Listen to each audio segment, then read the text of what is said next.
দীর্ঘস্থায়ী যুদ্ধ ও সংঘাতের জেরে দেশ ছাড়ছে রেকর্ড সংখ্যক ইসরায়েলি।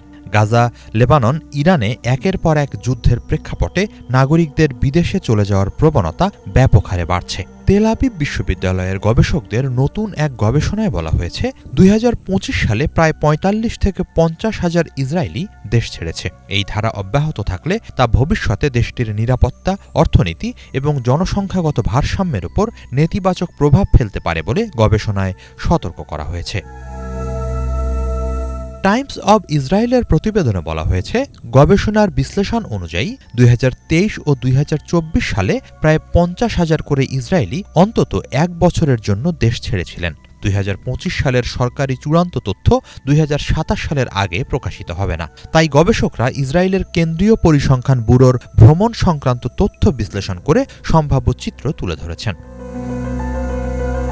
গবেষণায় দেখা যায়, ২০২৫ সালে প্রায় ৯০,৯২২ জন ইসরায়েলি টানা অন্তত ৩ মাসের জন্য দেশ ছেড়েছেন।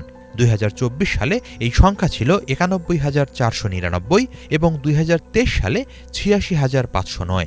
গবেষকদের মতে, ৩ মাসের বেশি সময় বিদেশে থাকা মানুষের সংখ্যা এবং পরে অন্তত এক বছরের জন্য দেশ ত্যাগকারীদের মধ্যে অত্যন্ত শক্তিশালী পরিসংখ্যানগত সম্পর্ক রয়েছে। সেই ভিত্তিতেই তারা অনুমান করছেন, ২০২৫ সালে অন্তত ৪৫ থেকে ৫০ হাজার ইসরায়েলি দীর্ঘমেয়াদে দেশ ছেড়েছেন। গবেষণায় আরও উল্লেখ করা হয়েছে, ২০১০ থেকে ২০১৯ সাল পর্যন্ত প্রতি বছর গড়ে প্রায় ৬০,০০০ মানুষ ৩ মাস বা তার বেশি সময়ের জন্য বিদেশে যেতেন।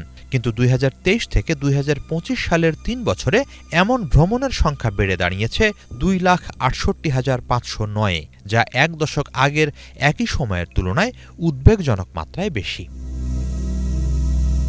গবেষকরা বলছেন, সাম্প্রতিক বছরগুলোতে ইসরায়েলের দীর্ঘস্থায়ী সামরিক সংঘাত, অভ্যন্তরীণ রাজনৈতিক উত্তেজনা এবং সরকারের বিভিন্ন নীতি নিয়ে অসন্তোষ দেশ ত্যাগের প্রবণতা বাড়িয়ে তুলেছে। অতীতে উন্নত অর্থনৈতিক সুযোগের সন্ধানে বিদেশে যাওয়ার প্রবণতা বেশি থাকলেও বর্তমানে অনেক নাগরিক রাজনৈতিক পরিস্থিতি, গণতান্ত্রিক প্রতিষ্ঠান নিয়ে উদ্বেগ এবং নিরাপত্তা পরিস্থিতিকেও দেশ ছাড়ার অন্যতম কারণ হিসেবে উল্লেখ করছেন। প্রতিবেদনে আরও বলা হয়েছে, নতুন অভিবাসীদের বাদ দিয়ে কেবল দীর্ঘদিনের ইসরায়েলি নাগরিকদের তথ্য বিশ্লেষণ করা হয়েছে, যাতে প্রকৃত দেশ ত্যাগের চিত্র স্পষ্টভাবে উঠে আসে। গবেষকদের মতে, ২০২৪ ও ২০২৫ সাল মিলিয়ে ইসরায়েলে আসার চেয়ে দেশ ছেড়ে যাওয়া মানুষের সংখ্যা প্রায় ৫০,০০০ বেশি ছিল। এটি দেশটির জন্য একটি বিরল পরিস্থিতি, কারণ অতীতে সাধারণত বিদেশ থেকে আসা ইহুদি অভিবাসীর সংখ্যাই বেশি থাকত। প্রতিবেদনে বলা হয়েছে, সাম্প্রতিক সময়ে চিকিৎসক, পিএইচডিধারী, প্রকৌশলী, বিশ্ববিদ্যালয়ের শিক্ষক এবং উচ্চ আয়ের অন্যান্য পেশাজীবীদের ইসরায়েল ত্যাগ উল্লেখযোগ্য হারে বেড়েছে।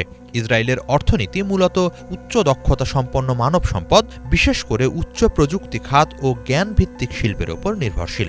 ফলে দক্ষ জনশক্তির ইসরায়েল ত্যাগ দীর্ঘমেয়াদে অর্থনীতির জন্য বড় ধরনের চ্যালেঞ্জ সৃষ্টি করবে।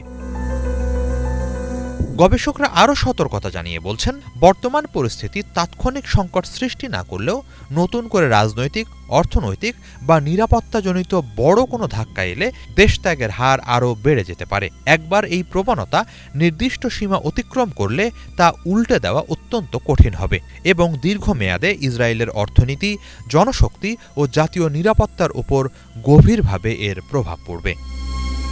হিজল জোবায়ের, বাংলা ভিশন।